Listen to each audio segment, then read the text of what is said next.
City Planning Commission meeting for January 17th. And Chairman Thomas will be conducting tonight.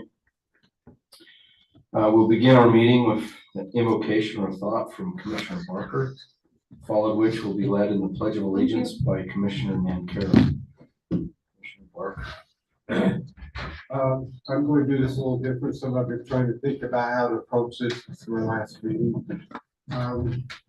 And the thought come to me, a lady that runs the CDC for youth, I don't remember her name. She made a comment one time in a question and answer period, asked her what she'd learned the most about her job or her position. So the thing she learned the most was make sure you surround yourself with people who have the courage and the willingness to disagree with you. And I thought, I'm sitting on the planning commission, I realized how here we can disagree, we have different ideas, different approaches, and nobody beats up anybody. No name calling, no put downs, no funny signs behind their backs. and I realized how, as that's drawn forth, how many times new ideas come up, new approaches come up that I thought a lot of them, oh my gosh, I never thought about that. Oh wow, what a moment. And as those go about, sometimes the whole direction changes. Sometimes new ideas come that puts it together differently and meshes together differently. And I just thought I've appreciated that. I learned a lot from it. I found out when I came in the first few weeks here, I didn't know anything. I'm going out knowing. No, I learned a lot by watching that and appreciate that and the opportunity to do that. That's my thought. Excellent, thank you. Thank you so much. Stand for the Pledge of Allegiance. I pledge allegiance to the flag of the United States of America and to the republic for which it stands, one nation under God, indivisible, with liberty and justice for all. Thank you. You might note Commissioner Webb is excused tonight. Consideration and action to approve the November 1st, 2023 Planning Commission meeting minutes. Any corrections or adjustments to those minutes? Having reviewed those, I move we approve them. I'll second that. No motion and a second. All in favor? Aye. Aye. Scott Parker, second, thank you. All right, any ex parte communications or conflicts of interest? All right, our only item, well, we'll open up item number 4, public comments. If anybody would like to address us for items not on the agenda, we invite you to do so at this time. Do we have anybody online? We do have 2 folks watching. Okay. Well, if there's no comments, we'll move on to our legislative item number 5 tonight, zone text amendment 2024-1, public hearing, consideration, and recommendation on the legislative amendment to amend private to public culinary water system connection standard. Wouldn't that be it's not a zone text amendment, right? ZTA? Well, sort of. Medicine. This is sort of an interesting one because by state code, public works standards are adopted. They're adopted by ordinance, and there are several sections of Title 11 in the zoning code that reference the public works standards. So while there's nothing specific that says this, it does say in all of Title 11, you will follow the public works standards. So to be as safe as possible in making this, the sort of amendment that we're making, we figured we would do it through a public process as an amendment to Title 11, because we're kind of amending Title 11 by proxy in amending our public works standards. I don't, Okay. there may have been better ways to do this, but this was our, it's like going to Yellowstone by way of Disneyland. Sure. Yeah, Well, they're both fun. Scott didn't want to offend the development community, and I said, the heck with him. So, but we went with Scott's way, which is the safest way. And this, All right. and this gives a formal public hearing process so that when this does come to the council, while there may or may not be comments, we have at least fulfilled the public hearing portion. Okay. So although I said zoning text amendment, this is modifying our public standards, utility standards. It is. All right, Ryan. Thank you, council members. So, yeah, this kind of the need for this, our city engineer, Eric Casperson, he approached Scott and I on kind of adding and updating these public work standards to allow for these public to private water connections. In some previous projects, there have been some like issues regarding materials and access to those water meters. So this would address those concerns for any current projects and in the future, to where there would be separate access, and it would help resolve a lot of those issues that we've seen with it.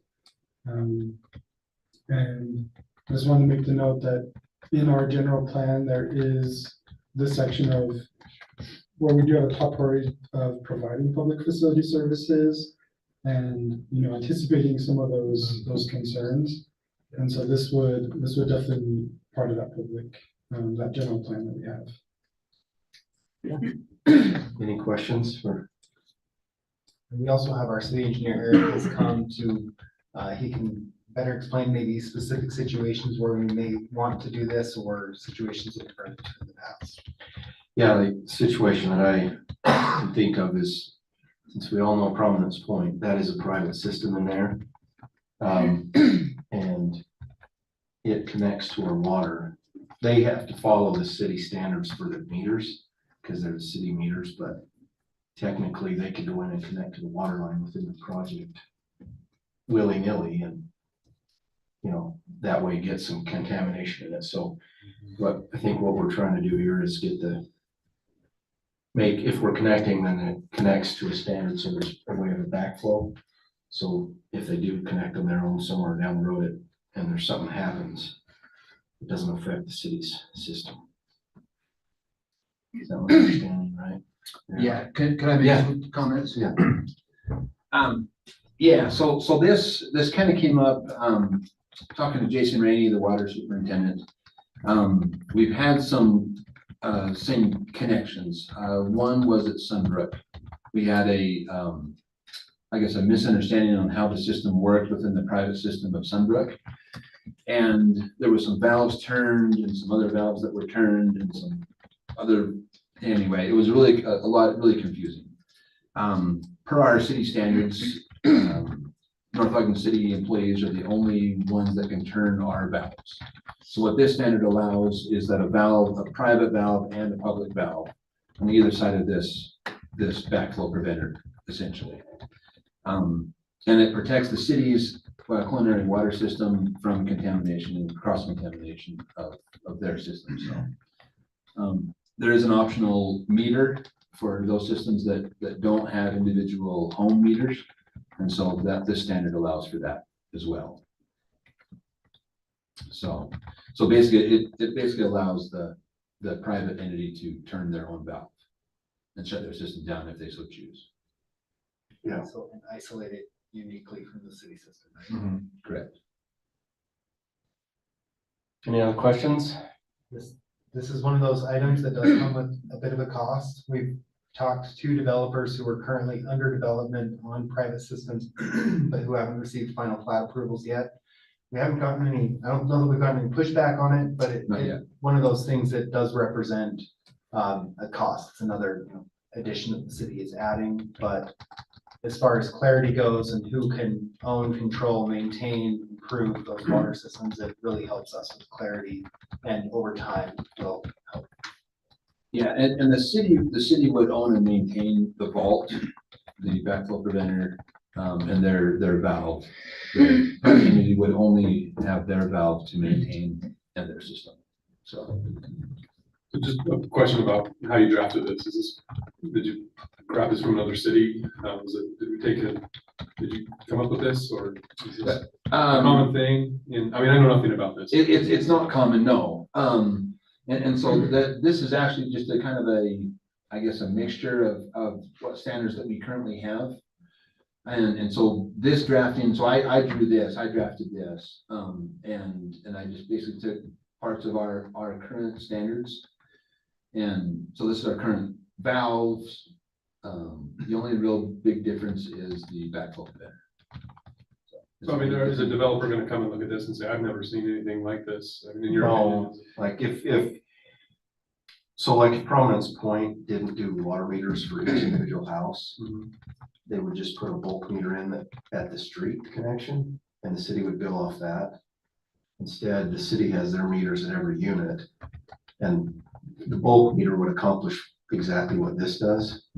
So now it's like saying, hey, you can still connect somewhere on your system and contaminate us, so we need a way to protect the city system, so.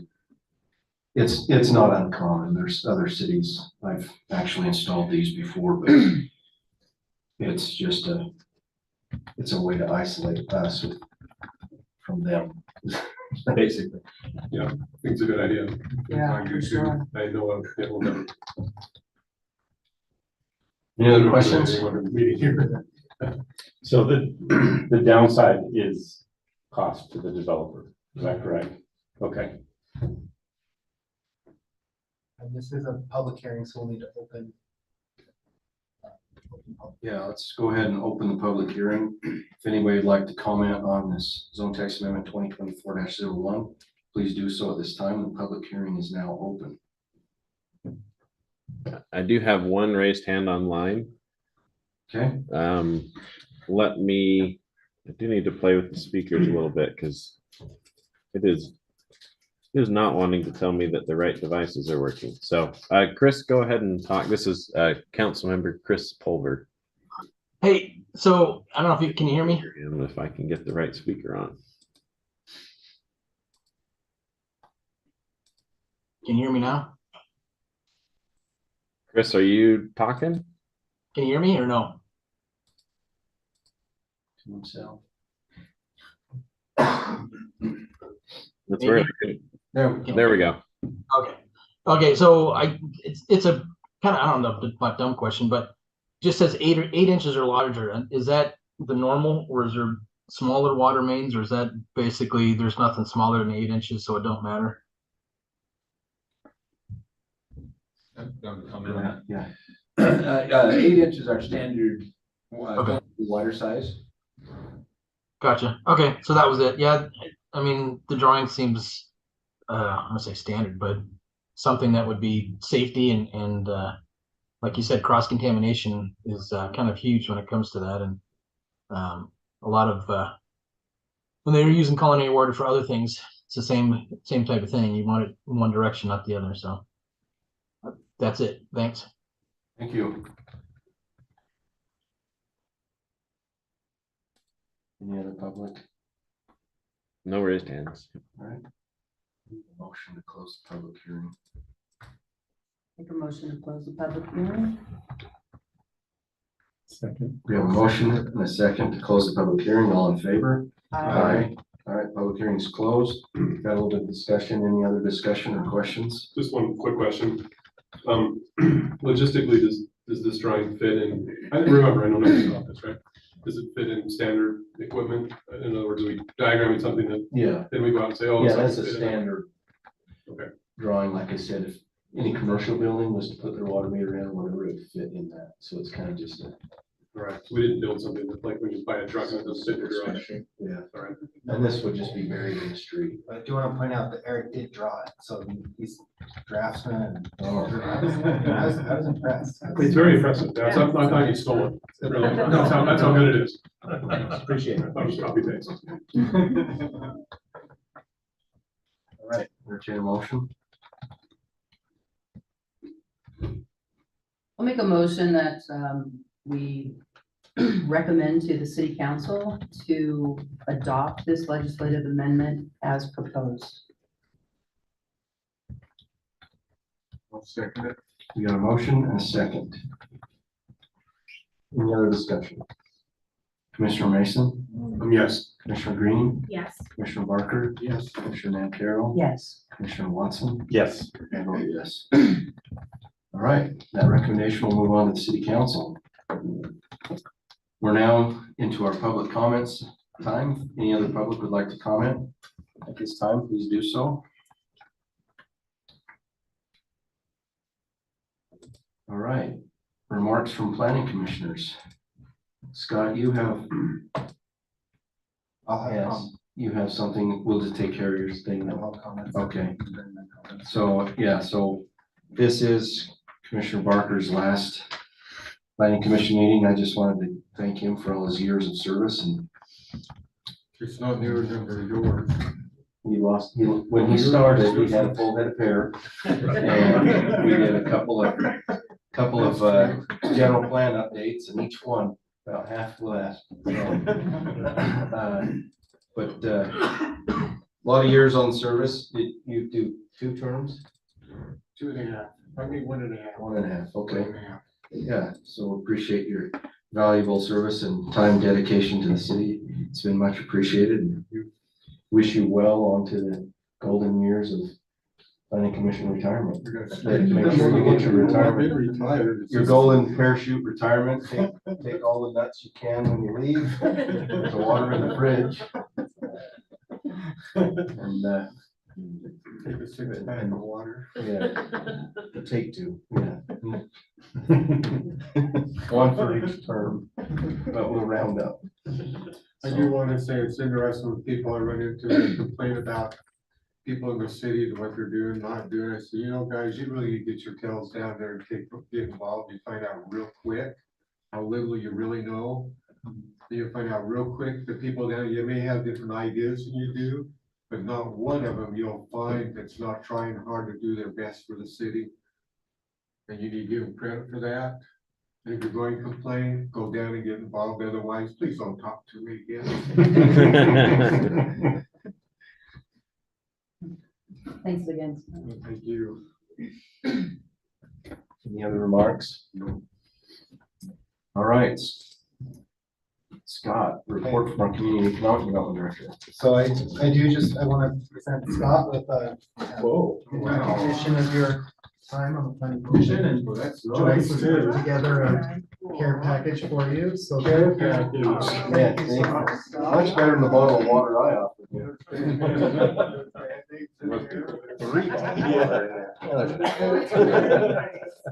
Thank you for your help. We do really appreciate it. It's gone really fast for me. This May will be 3 years that I've been with the city, so I've been able to, yeah, over a little over 2.5 years, and we've been able to work together and have a really wonderful planning commission, and have appreciated your decision making and your time on the commission with us. So thank you. It seemed like 3 years. Goes fast, doesn't it, right?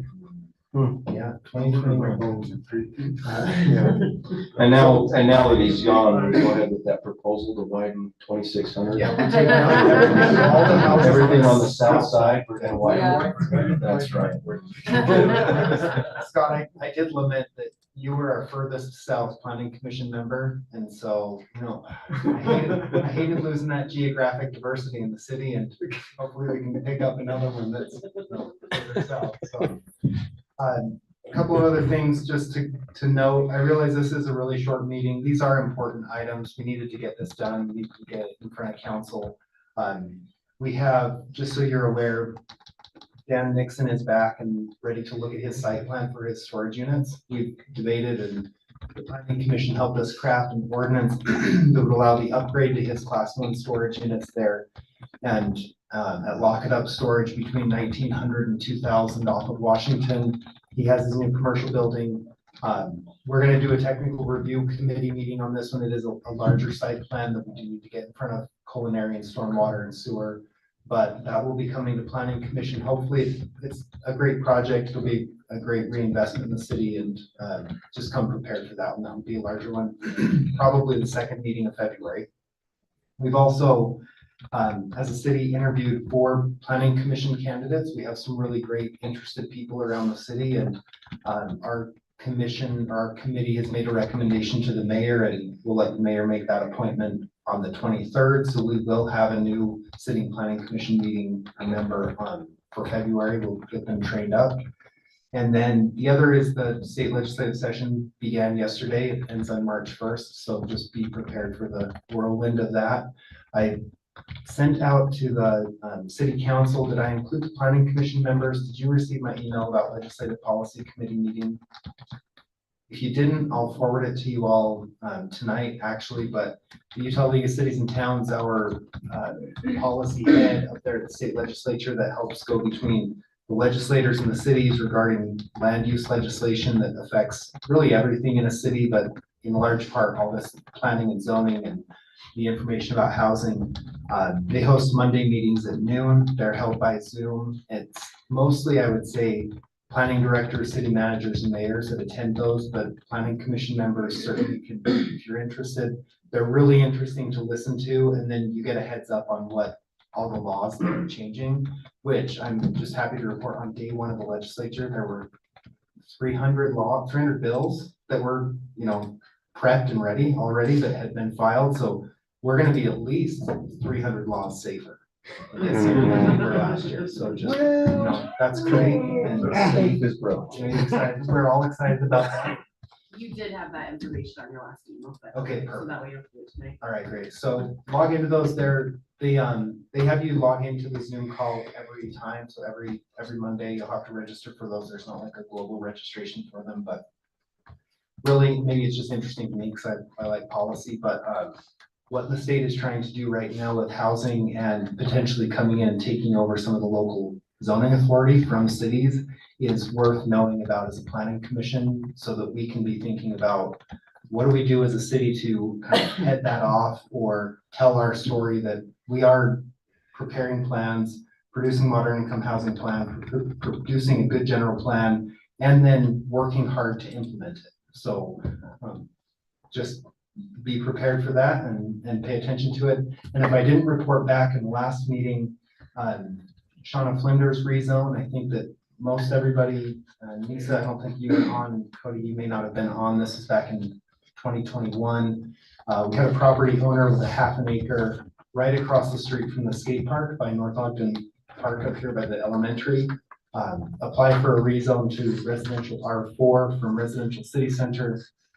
That got held up for a number of reasons, but the applicant did finally call and ask for the council to weigh in on that decision that had been postponed, and they were approved their rezone. So we'll have a little infill, if they move forward, potential for a little infill townhome project just up the road here. And I think that's a good, good example of the city looking at ways to provide for a variety of housing types within our existing neighborhoods and growth, and then being responsive to those applicants when they request it. So I think we do a really good job with that, and I would hate to see the state come in and mandate what we have to do on any individual property owner's property, let alone across an entire city when it comes to housing choice. I mean, not that it matters now, but was the planning commission's decisions on that or recommendation on that presented? We recommended not to change it. Yeah, it was. And we also, because it had been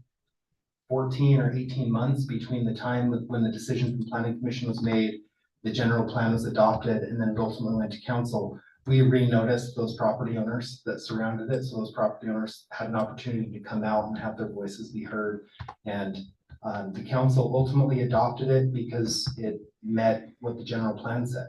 The general plan says that the residential city center or this downtown area is a mix of housing types and a mix of zones, and those potential zones all fit in. So when you look at the general plan on the whole for the downtown area, it includes our apartments, multiple two-family dwellings, multiple small single-family areas, 5,000 square foot lots. Like it has a really broad variety. So it was, I mean, you can make a justification for approving it and for denying it, and the council ultimately approved it.